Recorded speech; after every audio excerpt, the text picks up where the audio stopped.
समय 20 साल पहले का है। धूप खिली हुई थी। जोशपुर काफी पिछड़ा हुआ गांव था। धूल भरी सड़कें, कच्चे मकान, ईंट और सीमेंट की पक्की नींव पर नहीं बल्कि गीली मिट्टी और फूस के सहारे खड़े थे। अधूरा बना विद्यालय जो बच्चों के भविष्य की नींव रखे जाने से पहले ही वीरान हो गया था, जो ये बताता था कि यहाँ की जिंदगी बस कट रही थी, जी नहीं जा रही थी। धर्मपाल, गांव के सरपंच, जिनकी कमर गांव की समस्याओं के बोझ से झुकी हुई थी और अब चौपाल की पुरानी चारपाई पर गहरी निराशा में बैठे थे। अरे नंदलाल, ये साल भी खत्म होने को आया और बिजली के खंभे कहाँ हैं? सरकारी दफ्तर में अपील डाले हुए 2 साल हो गए। मेरा चेहरा उतर गया है। अब बिजली कब आएगी हमारे गांव में नंदलाल? अरे हम कब तक ऐसे जिएंगे? कब तक? हर बार नेता अपने झूठे वादे देके हमारे वोट ले जाते हैं और हमें इस दुर्दशा में छोड़ देते हैं। सरपंच जी, सरकारी काम आप तो जानते ही हैं। अब मैं क्या ही बोलूं? पता नहीं सरकार कब इस गांव का भला करेगी, पर मुझे तो अब बिजली से ज्यादा फिक्र अपनी बेटी तारा की पढ़ाई की है। अरे 5 साल की हो गई है, भोली है, पर पढ़ने का चाव उसमें दिखता है। पर गांव से स्कूल 10 किलोमीटर दूर है। उसे रोज कैसे भेजूं? कहां से लाऊं उतने पैसे? और अकेली उस बच्ची को इतनी दूर किस भरोसे भेज दूं? अरे अपनी पीढ़ी तो ऐसे ही अंधेरे में कट गई, पर बच्चों का क्या होगा? घर के पिछले हिस्से में जहाँ टूटी फूटी दीवारें और सूखी घास थी, 5 साल की तारा चुपचाप बैठी थी और कोयले से जमीन पर टेढ़ी मेढ़ी आकृतियां बना रही थी। ये क है, ये ख है, ओ अब ग कैसे बनेगा? तारा की माँ सीमा उसके पास आती है। अरे मेरी बिटिया, ये क्या कर रही है? तुझे किसने सिखाया ये सब? माँ, जब मैं साहूकार के बेटे मोहन को शहर की टीचर से पढ़ते देखती हूँ तो सुनती हूँ। टीचर कहती है ज्ञान ही सबसे बड़ी दौलत है। माँ, मुझे भी वही दौलत चाहिए। मैं भी पढ़ूंगी और कलेक्टर बनूंगी। तेरी इच्छा जरूर पूरी होगी मेरी बच्ची। तारा के पिता नंदलाल वहाँ आते हैं। सीमा, मैं शहर जा रहा हूँ जरूरी काम से। तारा, मैं तेरे लिए किताब लेकर आऊंगा। तेरा सपना मेरा सपना है। नंदलाल और धर्मपाल शहर के लिए निकल पड़ते हैं। दोनों की आंखों में जिला अधिकारी से मिलने की आस थी, जिससे उनके गांव तक भी विकास पहुंच सके। दोपहर का समय था। नंदलाल और धर्मपाल जिला अधिकारी वर्मा के दफ्तर के बाहर खड़े हैं। कलेक्टर साहब बहुत जरूरी मीटिंग में हैं। साफ साफ सुनिए मेरी बात को, दोबारा नहीं बोलूंगा। 1 हफ्ते बाद आइए। जाइए अब, और यहाँ भीड़ मत लगाइए। सबको समस्या ही है यहाँ। भाई साहब, हम इतनी दूर से अपनी गांव की तकलीफ लेकर आए हैं। एक बार बस एक बार कलेक्टर साहब से मिलवा दीजिए। भगवान भला करेगा आपका। अरे ओ गांव के गंवार, मैंने क्या कहा? सुनाई नहीं दिया क्या तुम दोनों को?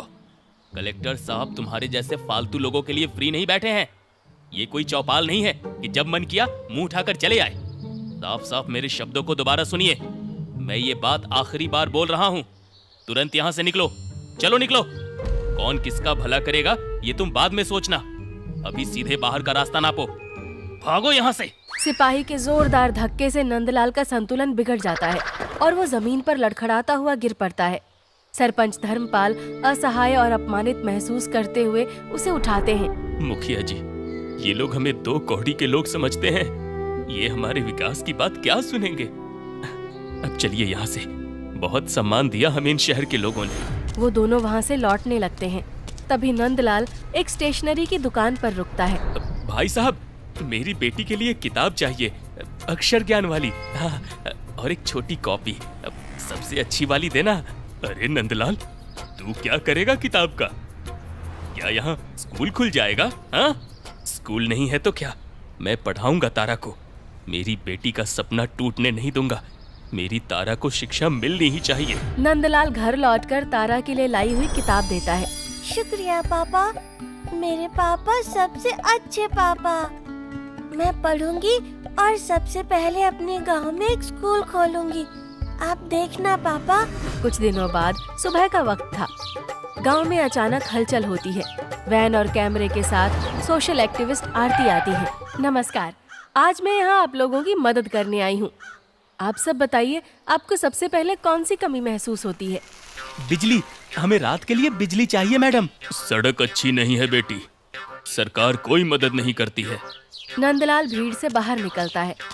माफ कीजिएगा, ये बात सही है कि बिजली जरूरी है, पर हम सदियों से बिना बिजली के जी रहे हैं। पर शिक्षा, अरे उसके बिना हमारा गांव कभी विकसित नहीं होगा। हमें पहले स्कूल चाहिए। एक शिक्षित पीढ़ी ही हमें अंधेरे से बाहर निकाल सकती है। शिक्षा ही हमें इस दुर्दशा से निकालेगी। अरे नंदलाल, तुम पागल हो गए हो? बिना बिजली के रात में लोग कैसे पढ़ेंगे? पहले बिजली चाहिए, गर्मी से बुरा हाल है भाई। आप सही कह रहे हैं। बेटी, तुम्हारा नाम क्या है और तुम्हें क्या चाहिए, बिजली या स्कूल? मेरा नाम तारा है। मुझे स्कूल चाहिए। मैं पढ़कर कलेक्टर बनूंगी और अपने गांव को सबसे आगे ले जाऊंगी। शानदार। नंदलाल जी, आपकी बेटी ने मेरी सोच को और मजबूत कर दिया। अब तो जोशपुर में सबसे पहले स्कूल बनेगा। मैं सरकार से जल्द ही अनुमति लेकर यहाँ एक प्राथमिक विद्यालय बनवाऊंगी। सुबह का समय था। अब उस बात को 6 महीने बीत चुके थे। स्कूल का काम तेजी से चल रहा था। नंदलाल बहुत खुश था, पर साहूकार का बेटा मोहन तारा को देखकर व्यंग करता है। ओए तारा, तू तो इस गरीबों के स्कूल में पढ़ेगी। मैं तो अब शहर के बड़े हॉस्टल में जाऊंगा। वहाँ एसी वाली क्लास और इंटरनेशनल टीचर होते हैं। बड़ा मजा आएगा। तू इसी गोबर स्कूल में पढ़। तारा उदास होकर घर आती है। पापा, मुझे 2 कौड़ी के स्कूल में नहीं पढ़ना। मुझे भी शहर जाना है। मेरी बच्ची, ये किसने कहा? अरे स्कूल ज्ञान का मंदिर होता है, कोई स्कूल 2 कौड़ी का नहीं होता बेटा। देख बेटा, अगर नियत सच्ची हो ना, तो पढ़ाई करने वाले बच्चे कहीं भी, कहीं से भी पढ़ लेते हैं। ये हमारे गांव का पहला सवेरा है। अरे इसे कभी बुरा नहीं बोलना। हाँ हाँ पापा, आपने सही कहा। ये हमारे गांव का पहला प्राथमिक विद्यालय है। मैं यहीं पढ़ूंगी और सबको पढ़ाऊंगी। स्कूल बनकर तैयार हो जाता है। आरती ने छत पर सोलर पैनल लगवाए थे। विदाई के वक्त आरती भावुक हो जाती है। ये सिर्फ एक वीडियो शूट नहीं था। इस गांव ने मुझे बहुत कुछ दिया है। मैं आप सबको मिस करूंगी। ये स्कूल आपको विकास की पहली सीढ़ी चढ़ने में मदद करेगा। अलविदा। आरती गांव से चली जाती है। अगली सुबह स्कूल को खुले 1 दिन हो गया था। तारा उत्साह से स्कूल जाती है और शाम को लौटकर घर आती है। माँ, पापा, टीचर ने कहा है कल से स्कूल में यूनिफॉर्म में आना और नर्सरी की किताबें भी लेकर आनी है, नहीं तो डांट पड़ेगी। पैसे कहाँ से आएंगे? मुझे तो लगा था प्राथमिक स्कूल में फीस नहीं लगेगी, पर ये खर्च। नंदलाल रात में चुपके से घर के मंदिर में रखा चांदी का पुराना सिक्का उठाता है। तभी उसे सीमा देख लेती है। ये क्या कर रहे हो? मंदिर का सिक्का क्यों उठा लिया? इसे बेचकर तारा के लिए ड्रेस और किताबें लाऊंगा। मैं उसकी पढ़ाई में कोई बाधा नहीं आने दूंगा। मैंने कहा था ना, प्राथमिक स्कूल में भी खर्च होता है। तो क्या हम अपनी आर्थिक तंगी में उसकी पढ़ाई छुड़वा दें? हाँ? नहीं, अगर हम दोनों मिलकर काम करेंगे तो हम अपनी बेटी को पढ़ा सकते हैं। तुम मुझे बस काम करने की इजाजत दे दो। ठीक है, दोनों मिलजुल के काम करते हैं और घर की आर्थिक स्थिति सुधारेंगे। अगले दिन सीमा गांव के बड़े साहूकार कुंदनलाल के घर काम ढूंढने जाती है। उसे वहां साफ सफाई का काम मिल जाता है। मुझे साहूकार कुंदनलाल के यहाँ काम मिल गया है। अब हम अपनी बेटी की सारी जरूरतें पूरी कर सकेंगे। मुझे माफ कर देना, मेरे होते हुए तुम्हें काम पर जाना पड़ रहा है। ये आप कैसी बातें कर रहे हैं? मैंने दुख और सुख दोनों में साथ देने की कसम खाई है। सीमा काम शुरू करती है। साहूकार कुंदनलाल की नीयत ठीक नहीं थी। वो किसी न किसी बहाने सीमा को गलत तरीके से छूने की कोशिश करता था। सीमा मजबूरी में चुप रहती है। अरे सीमा, जरा चाय तो लेती आ। आराम से काम कर, कोई जल्दी नहीं है। सीमा नजरें झुकाए वहाँ से चली जाती है। कुछ दिनों बाद दोपहर का समय था। कुंदनलाल की पत्नी मायके गई हुई थी। वो सीमा को फिर से अकेले चाय देने बुलाता है। सीमा, बैठो बैठो, ये दूसरी कप चाय तुम्हारे लिए है। तुम्हें कुछ बहुत जरूरी बात कहनी है। सीमा डरते हुए सोफे पर बैठ जाती है। देखो, तुम मिट्टी में पड़ा वो हीरा हो जिसकी पहचान एक असली जौहरी ही कर सकता है, और वो जौहरी मैं हूँ। मैं तुम्हें बहुत पैसे दूंगा। अब बस मेरी एक ख्वाहिश पूरी कर दो। तुम्हारी बेटी को कलेक्टर बनाना है ना, पैसों की चिंता मत करो। आप क्या कहना चाहते हैं? साफ साफ कहिए, मैं वैसी औरत नहीं हूँ। अरे 2 कौड़ी की औरत मुझे मना करेगी हैं? मेरा हाथ छोड़िए, नहीं तो मैं शोर मचा दूंगी। कुंदन लाल जबरदस्ती करने लगता है। सीमा पूरी ताकत से विरोध करती है। भगवान के लिए मुझे छोड़ दीजिए। तभी सीमा की नजर खिड़की से बाहर जाती है। वो देखती है कि मालकिन घर में वापस आ रही थी। डर और जबरदस्ती के खिलाफ लड़ते हुए वो जैसे ही कुंदन लाल का हाथ खुद को छुड़ाने के लिए हटाती है, तभी मालकिन अंदर आती है। ये सब क्या हो रहा है? देखो डार्लिंग, मुझे अकेला देखकर ये मौके का फायदा उठाना चाहती थी। इसने मुझसे पैसे मांगे, मैंने मना किया तो ये झूठ मालकिन, इन्होंने चाय के बहाने मुझे यहाँ बुलाया था और मेरे साथ दुष्कर्म करने की कोशिश कर रहा था। अच्छा हुआ मालकिन आप आ गई। तेरी इतनी हिम्मत, तू गलत काम करती है, ऊपर से मेरे पति पर इल्जाम लगा रही है। बदचलन कहीं की। रुक, मैं तुझे अभी ठीक करती हूँ।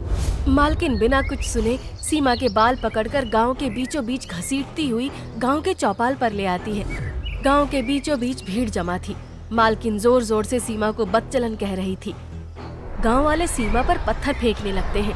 मोहन और सरपंच भी भीड़ में शामिल थे। मारो इसे, ये चरित्रहीन औरत है। तभी स्कूल से लौटती हुई तारा गुस्से में भीड़ को चीरकर अंदर जाती है। रुक जाइए, आप मेरी माँ को क्यों मार रहे हैं? मेरी माँ ऐसी नहीं है। नंदलाल दौड़ता हुआ आता है। रुक जाइए, रुक जाइए, रुक जाइए। मुझे अपनी पत्नी पर पूरा भरोसा है। वो ऐसा कभी नहीं कर सकती। कौन सही है और कौन गलत, इसका फैसला पुलिस करेगी। आप मेरा भरोसा कीजिए। हाँ। थोड़ी देर में वहाँ पुलिस आ जाती है, लेकिन पुलिस कुंदन लाल के पैसों के कारण सीमा को ही दोषी ठहरा देती है। लेकिन गांव वालों की गुहार से पुलिस ने उसे जाने दिया और पुलिस लौट गई। तीनों की नजर शर्म से झुक जाती है। नंदलाल सीमा और तारा को लेकर घर आ जाता है। मुझे माफ कर दो। ये सब मेरी पढ़ाई के खर्च के कारण हुआ है। मैं पढ़ाई छोड़ दूंगी पापा। नहीं मेरी बच्ची, अब तुझे कलेक्टर बनना है। तुझे अपनी माँ का बदला नहीं, इज्जत वापस दिलानी है। तुझे न्याय दिलाना है। मैं जरूर कलेक्टर बनूंगी पापा, और आपको न्याय भी जरूर दिलाऊंगी। ये आपकी बेटी का वादा है। नंदलाल और सीमा ने घर गिरवी रखकर उसे शहर आगे की पढ़ाई के लिए भेज दिया। हमने तो घर गिरवी रख दिया, पर हमारी बिटिया ही हमारा सबसे बड़ा खजाना है।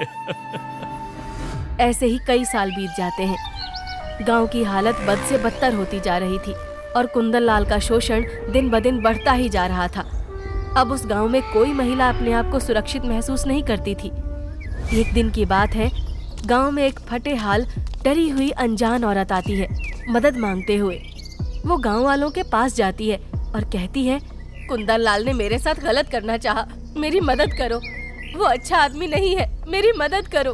तभी वहाँ नंदलाल और सीमा आते हैं। तुम डरो मत, मैं तुम्हारी परेशानी समझती हूँ, अब तुम्हें कुछ नहीं होगा। अचानक वहाँ 2 गुंडे आ जाते हैं। ओए नंदलाल, उस औरत को हमारे हवाले कर दे, नहीं तो तुझे जान से मार डालेंगे। अपने मालिक से कह दो, नंदलाल अब डरता नहीं। रुक, आज तेरी सारी ताकत निकालता हूँ। एक चमचमाती काली गाड़ी आती है। सब चौंक जाते हैं। गाड़ी से तारा, जो अब एक आत्मविश्वासी कलेक्टर थी, बाहर उतरती है। उसके पीछे 2 बॉडीगार्ड थे। तुम्हारी हिम्मत कैसे हुई मेरे पिताजी पर हाथ उठाने की? अरे ये तो तारा है। मैं हूँ यहाँ की नई कलेक्टर मिस तारा, और कुंदन लाल का पर्दाफाश करने का ये मेरा प्लान था। 2 पुलिसकर्मी कुंदन लाल को हथकड़ी लगा लेते हैं। तारा एक बड़ी स्क्रीन पर कुंदन लाल का सीसीटीवी फुटेज चलाती है, जिसमें वो उस अजनबी औरत के साथ जबरदस्ती कर रहा था। राम राम, इसका मतलब सीमा सालों पहले सच कह रही थी। हम सबने गलती की, हमें माफ कर दो। प्रणाम माँ। प्रणाम पिताजी, मुझे माफ कर दीजिए। थोड़ी देर हो गई, लेकिन माँ को न्याय दिलाने के लिए मैंने ये सब किया। आज मेरी प्रतिज्ञा सफल हुई। कुंदन लाल जैसे लोगों की जगह जेल में है। मेरी बच्ची, तूने मेरे सपने और माँ की इज्जत वापस दिलाई। भगवान तेरी जैसी बेटी सबको दे। मेरे पास तेरी तारीफ में कोई शब्द नहीं है। तूने गांव के सामने मेरी इज्जत वापस लौटा दी। हाँ बेटी, मेरे गले लग जा। पूरा गांव तारा पर गर्व करता है। तारा अपने गांव जोशपुर में विकास लाती है। हर सुबह हम नया जन्म लेते हैं। आज हम जो करते हैं वही सबसे ज्यादा मायने रखता है। उठो, जागो और तब तक मत रुको जब तक लक्ष्य प्राप्त ना हो जाए। बड़े सपने देखो, कड़ी मेहनत करो और कभी हार मत मानो।